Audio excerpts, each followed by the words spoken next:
انہوں نے لکھا ہے حضرت علی کو مولا کا لقب دینا جائز ہے یا نہیں، یہ الفاظ کہنا شرک تو نہیں؟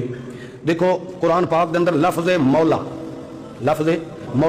13 مرتبہ آیا۔ ربنا ولا تحملنا ما لا طاقت لنا به واعف عنا واغفر لنا وارحمنا انت، ابو کیا ہے؟ انت مولانا۔ تو صحابہ کرام کا مولا کون ہے؟ بولو انت مولانا۔ میں تو پوچھو تو مولوی نو بھی مولانا نہیں آکھنا چاہیے۔ دوستان محترم، کلپ آپ نے سنا، ابتدا میں تو یہی کہنا چاہوں گا کہ یہ ضروری تو نہیں کہ آگ سے جل جائے بشر، بغض حیدر بھی کلیجوں کو جلا دیتا ہے۔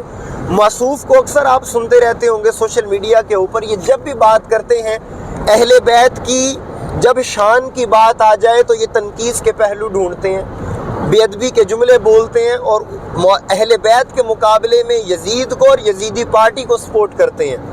بہرحال اس ویڈیو میں موصوف سے سوال ہوا ہے کہ کیا مولا علی کے لیے لفظ مولا جائز ہے، تو دلیل دیتے ہوئے اتنا بڑا منبر رسول پر بیٹھ کر انہوں نے بہتان باندھا ہے کہ کوئی بھی صاحب ایمان ہو روح کانپ جائے۔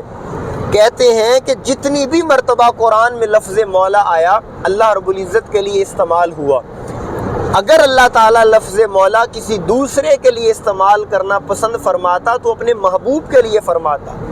یہ دونوں باتیں بالکل حقیقت کے خلاف کی ہیں۔ قرآن پاک پڑھی، اللہ تعالیٰ فرماتے ہیں فَإِنَّ اللَّهَ هُوَ مَوْلَاهُ وَجِبْرِيلُ وَصَالِحُ الْمُؤْمِنِينَ۔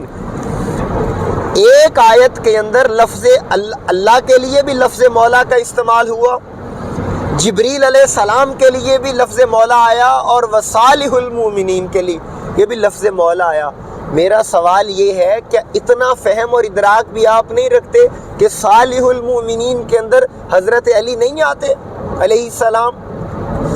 تو آپ نے کتنا بڑا قرآن کے مقابلے میں آپ نے اپنی بات کی، قرآن کے منہ میں اپنی بات اور شریعت کے منہ میں اپنی بات ڈالنے کے مترادف ہے کہ آپ نے منبر رسول پر اتنی بڑی جسارت کی ہے۔ اور پھر آپ دیکھیں کہ بغض علی، افسوس، صد افسوس کہ بغض علی کھا گیا اس دور کے یزیدی لوگوں کو، اہل بیت کی نفرت حسد کھا گئی لوگوں کا ایمان، اجاڑ دیا، سمجھ ہی نہیں آتا کہ ہم کیا کہہ رہے ہیں۔